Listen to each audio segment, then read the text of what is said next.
खबरों के दम पर भी भरपूर एक्शन रहने वाला है। इस को समझ लेते हैं और पूजा के पास है पूरी डिटेल। पूजा, मॉर्निंग, जरा बताइए आज के महत्वपूर्ण ट्रिगर्स और खबरों के दम पर एक्शन। जी, गुड मॉर्निंग नेहा। शुरुआत पहले ट्रिगर से करेंगे और उसके बाद ढेर सारी खबरें भी हैं। आज प्राइमरी मार्केट में भी एक्शन बना हुआ है, तो उसका एक एक करके अपडेट आपके सामने रखेंगे। सबसे पहले ट्रिगर की बात करें तो नवंबर महीने में WPI के आंकड़े आएंगे और इसमें 2.2% के आंकड़े का हमारा अनुमान है। वेदांता पर भी नजर रखिए, बोर्ड की बैठक होगी आज जिसमें कि चौथे अंतरिम डिविडेंड देने पर विचार किया जाएगा। वेदांता भी हम देख रहे हैं कि लगातार डिविडेंड की खबरों के चलते फोकस में बना हुआ है, तो इस पर भी आज फोकस रहेगा।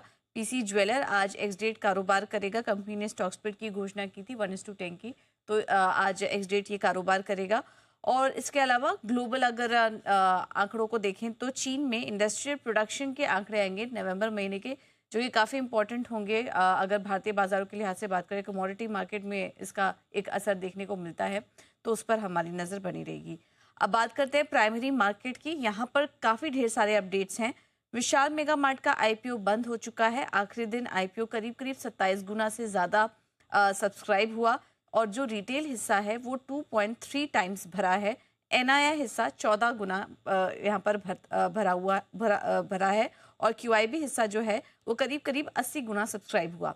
वन मोबिक्विक सिस्टम्स यहाँ पर भी इस IPO का आखिरी दिन था और अब तक करीब 119 टाइम्स ये IPO भरा है। रिटेल हिस्सा 134 गुना भरा और NII हिस्सा अगर देखेंगे तो वहां पर भी करीब 109 टाइम्स का सब्सक्रिप्शन देखने को मिला।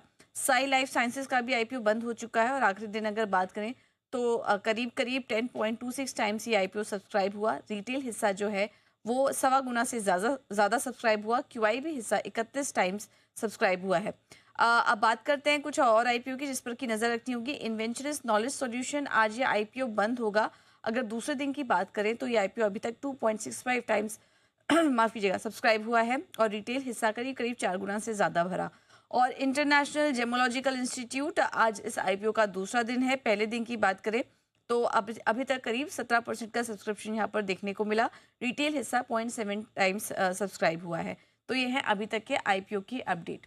अब बात करते हैं नतीजों की। जिंका लॉजिस्टिक्स, अभी हाल फिलहाल में ही कंपनी का IPO आया और उसके बाद ये दूसरी तिमाही के नतीजे कंपनी ने घोषित किए हैं। नतीजे अच्छे दिखाई दे रहे हैं। कंपनी में घाटा नजर आ रहा है। एक एक्सेप्शनल कुछ खर्च हुआ है, उसके चलते 320 करोड़ का एक्सेप्शनल एक्सपेंस हुआ है इस क्वार्टर। लेकिन अगर वैसे देखेंगे तो नंबर्स बेहतर नजर आ रहे हैं, क्योंकि एबिटा कामकाजी मुनाफे के फ्रंट पर अगर देखेंगे तो एबिटा लॉस से इस बार मुनाफे में आ चुकी है। 15 करोड़ का मुनाफा कंपनी ने दर्ज किया और 15.2% का मार्जिन पॉजिटिव नंबर्स भी यहाँ पर देखने को मिले हैं। आय में 57% की ग्रोथ कंपनी ने दर्ज की है। तो यह है अपडेट जिंका लॉजिस्टिक्स के नंबर्स का। अब खबरों पर आते हैं। ढेर सारी खबरें भी यहाँ पर आ रही हैं। JSW स्टील, सुप्रीम कोर्ट से Bhushan power and steel case के लिए नया आदेश मिला है और ED को अब Bhushan power and steel company के 4025 करोड़ की संपत्ति JSW स्टील को लौटानी होगी। हम आपको बता दें कि यहाँ पर भूषण पावर के मैनेजमेंट के द्वारा किए गए मनी लॉन्ड्रिंग केस के चलते ये एक ऑर्डर आया है, तो इस पर नजर रखनी होगी। HBL पावर सिस्टम्स पर भी नजर रखिए। बड़ा ऑर्डर मिला है कंपनी को, 1523 करोड़ का ये ऑर्डर मिला है और 2200 लोकोमोटिव के सप्लाई के बाद इंस्टॉलेशन के लिए ये ऑर्डर दिया गया है। अगले 1 साल में ये ऑर्डर पूरा करना होगा। HBL पावर के अलावा आज डिक्सन टेक पर भी नजर रखनी होगी, क्योंकि मोबाइल फोन मैन्युफैक्चरिंग के लिए कंपनी ने वीवो इंडिया के साथ JV कर लिया है। तो ये एक बड़ी खबर यहाँ पर आते हुए दिखाई दे रही है। डिक्सन टेक पर नजर रखनी होगी। काफी सारी आगे और भी कंपनियां हैं जिनको के ऑर्डर मिले हैं आज। हैप्पी फोर्जिंग्स 140 करोड़ के ऑर्डर मिले हैं। घरेलू PV सेगमेंट के लिए ये ऑर्डर मिला है। राइट्स को भी ऑर्डर मिले हैं, करीब 297 करोड़ का ये ऑर्डर मिला है। भारत के विदेश मंत्रालय से इंटीग्रेटेड चेक पोस्ट बनाने के लिए ये वो का ऑर्डर मिला है। एफकॉन्स इंफ्रा पर भी नजर रखनी होगी। कंपनी को मध्य प्रदेश मेट्रो रेल से करीब 1000 करोड़ के LOA मिले हैं। प्रोजेक्ट अगले 3 साल में इनको पूरा करना होगा। लुपिन को एक जर्मन कंपनी से 3 ट्रेडमार्क्स का अधिग्रहण उन्होंने कर लिया है। ये 3 एंटी डायबिटीज ट्रेडमार्क्स है जिसका कि अधिग्रहण हो गया है और इससे जो कंपनी का डायबिटीज पोर्टफोलियो है भारत में वो काफी मजबूत होगा इस एक्विजिशन के बाद। सेनको गोल्ड पर भी नजर रखनी होगी। 13 दिसंबर को कंपनी का QIP क्लोज हो चुका है, जिसमें कि इश्यू प्राइस 1125 रुपए प्रति शेयर के भाव पर निवेशकों को करीब करीब 40 लाख शेयर्स जारी हुए। हम आपको बता दें कि QIP के जरिए कंपनी ने 500 करोड़ रुपए जुटाने को मंजूरी दी थी। एरोफ्लेक्स इंडस्ट्रीज QIP के जरिए 4000 करोड़ तक जुटाएगी कंपनी, और इसका जो इस्तेमाल है कंपनी प्रोडक्शन क्षमता बढ़ाने, ग्रोथ और मौजूदा प्रोडक्ट्स को फंड करने में इस फंड का इस्तेमाल होगा। सीगल इंडिया पर भी नजर रखिए। एक नेगेटिव खबर यहाँ पर कंपनी के लिए, झारखंड में एक 4 लेन रोड बनाने से जुड़ा प्रोजेक्ट मिला था कंपनी को करीब 207 करोड़ का, वो टेंडर रद्द हो चुका है। कुछ एडमिनिस्ट्रेटिव कारणों के चलते ये टेंडर रद्द हुआ है। नजारा टेक पर भी नजर रखिए। कंपनी ने एक और एक्विजिशन किया है, ट्रिनिटी गेमिंग को 24 करोड़ में खरीदा है। PVR आइनॉक्स उत्तराखंड देहरादून में 6 स्क्रीन मल्टीप्लेक्स खोले।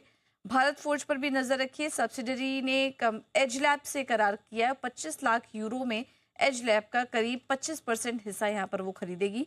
मजगांव डॉक भी फोकस में रहेगा। आपको ध्यान होगा शुक्रवार को स्टॉक में काफी ज्यादा गिरावट देखने को मिली थी।